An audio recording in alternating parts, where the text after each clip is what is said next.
Bismillahirrahmanirrahim. Pada video kali ini saya akan membahas masih terkait perjanjian, tetapi lebih kepada subbahasan, yaitu terkait bahasa dan bahasa yang digunakan dalam sebuah perjanjian. Nah, bahasa yang dipergunakan dalam perjanjian itu mesti menggunakan bahasa Indonesia, gitu ya, menggunakan bahasa Indonesia. Yaitu hal ini berdasarkan pada pasal 31 Undang-Undang Nomor 24 Tahun 2009 begitu ya.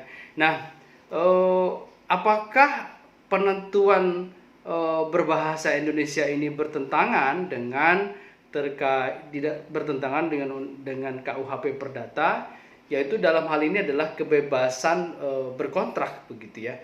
Nah, di dalam KUHP Perdata memang ada asas yang disebut asas kebebasan berkontrak. Artinya asas kebebasan berkontrak itu adalah para pihak diberikan kebebasan untuk kemudian mengatur isi ya bagian apa saja yang di dalam perjanjian itu. Isi perjanjian itu tentu dibebaskan begitu ya, dibebaskan, diberikan kebebasan bagi para pihak yang melakukan tanda tangan perjanjian atau berkontrak itu. Misalkan ya, isi batang tubuh perjanjian itu misalkan akan membahas tentang bisnis A, bisnis ini, atau tentang supply misalkan ya.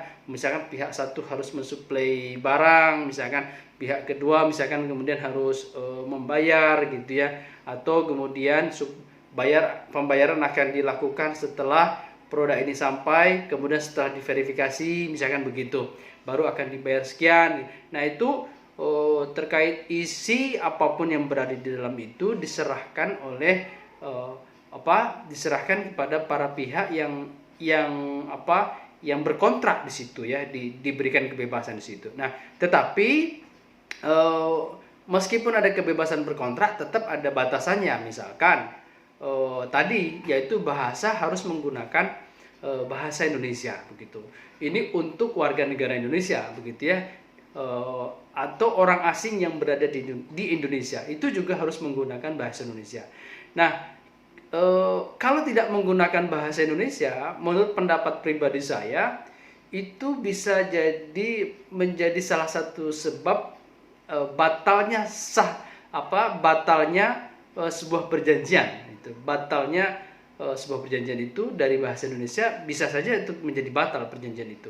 Kenapa begitu? Karena tadi bahwa meskipun ada kebebasan berkontrak begitu ya, tetapi tetap ada batasan yang dibatasi oleh undang-undang yang kemudian sifatnya lebih lex spesialis begitu ya. Dalam hal ini adalah Undang-Undang Nomor 24 Tahun 2009, terutama pada pasal 31 penggunaan bahasa Indonesia begitu. Nah, di sisi lain, penggunaan bahasa Indonesia itu ada manfaat, ada pentingnya begitu ya bagi para pihak yang berkontrak, yaitu meminimalisir tafsir begitu ya, tafsir dari sebuah klausa, sebuah norma yang berada di dalam kontrak itu, gitu ya.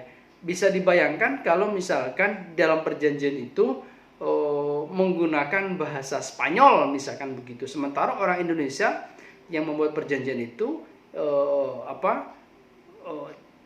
tidak terlalu mengerti misalkan bahasa Spanyol itu.